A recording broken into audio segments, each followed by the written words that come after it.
Quand on met en place une stratégie multicanal au sein d'une entreprise, c'est toujours compliqué puisqu'il y a un décalage entre l'organisation de l'entreprise et l'organisation des canaux. Donc il faut vraiment repartir de l'objectif que l'on suit dans le cadre de cette action multicanal, de façon à organiser non pas l'entreprise en fonction de son organisation interne, mais en fonction de l'objectif de l'action et des actions que l'on veut mener. Ça, c'est vraiment quelque chose d'important.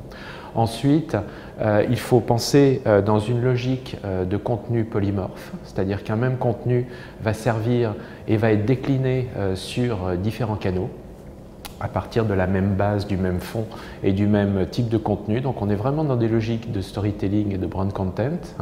Le digital, entre autres, permettant d'enrichir significativement les contenus, les messages et de leur donner une autre dimension à travers de la vidéo, des effets 3D, du jeu, etc.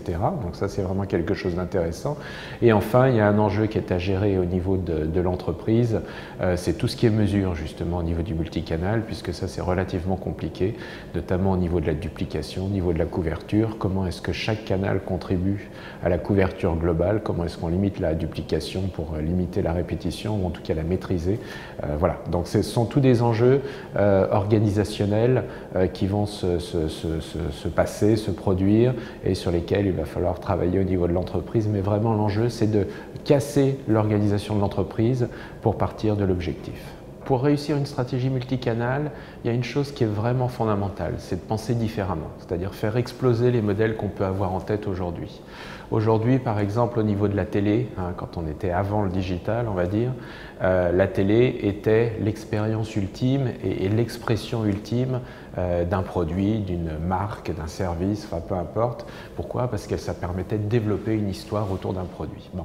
Là, aujourd'hui, on va envisager la télé, par exemple, comme ou une affiche, enfin un ancien média traditionnel, comme le début de l'histoire, un petit peu le teaser. C'est-à-dire qu'on va amorcer quelque chose, un début d'histoire, une notoriété, quelque chose d'étonnant, vraiment un teaser.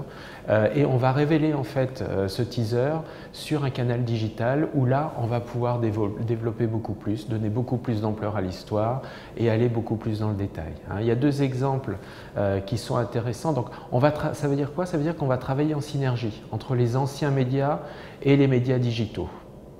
L'ancien média va être le début de l'histoire et le média digital va clôturer l'histoire. Je vais vous prendre deux exemples qui sont assez simples, que vous connaissez peut-être. Le lancement de la New Beetle aux États-Unis. Donc les films sont accessibles sur YouTube, ça s'appelle Juiced Up. Vous allez regarder et en fait ça met en scène des anciens médias, donc des affiches sur la New Beetle qui présentent la voiture comme d'habitude, comme on a l'habitude de la voir, simplement en téléchargeant une application, en flashant un code, on arrive dans une autre histoire sur un canal digital avec un iPad ou avec un mobile, dans la rue. Et c'est ça qui est intéressant.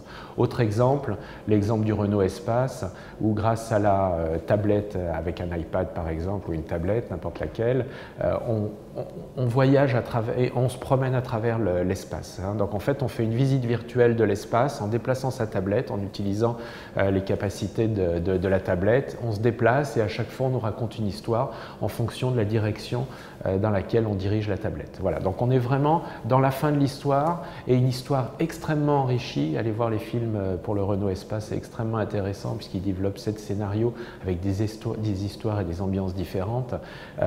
On développe l'histoire sur des médias digitaux alors qu'on l'a amorcé sur des médias traditionnels.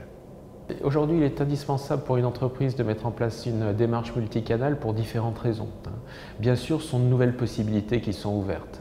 Donc, nouveaux champs d'expérimentation, nouveaux champs de développement pour les entreprises. Il y a aussi des choses qui sont assez fondamentales, qui est le comportement du client. Aujourd'hui, le comportement du client a changé dans son accès à l'information. Avant, on allait sur les sites d'entreprise, on allait en magasin, etc.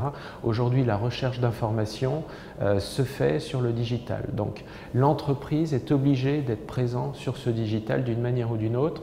Si elle n'y est pas, ou en tout cas pas suffisamment présente, pas suffisamment visible et accessible, de toute façon, les internautes vont voir des avis, des commentaires, des opinions. Et aujourd'hui, on sait que 2/3 des internautes vont chercher ces avis, ces commentaires avant de prendre une décision d'achat. Donc, indispensable d'être sur ces médias digitaux en complément, donc en logique multicanal, de ce point de vue-là. Ensuite, il y a aussi un aspect économique. Le média digital est en France, encore aujourd'hui, le média le plus économique de tous les médias. On sera en Angleterre, ça ne serait pas la même histoire, puisqu'en Angleterre, c'est le plus cher. Voilà, donc on a encore des opportunités, on a encore cette chance et cette dimension économique qui fait qu'aujourd'hui, la stratégie multicanal est extrêmement intéressante et surtout indispensable pour une entreprise puisque le digital est en train de prendre de plus en plus d'ampleur et voir le pas sur les grands médias, en tout cas en termes de recherche d'information.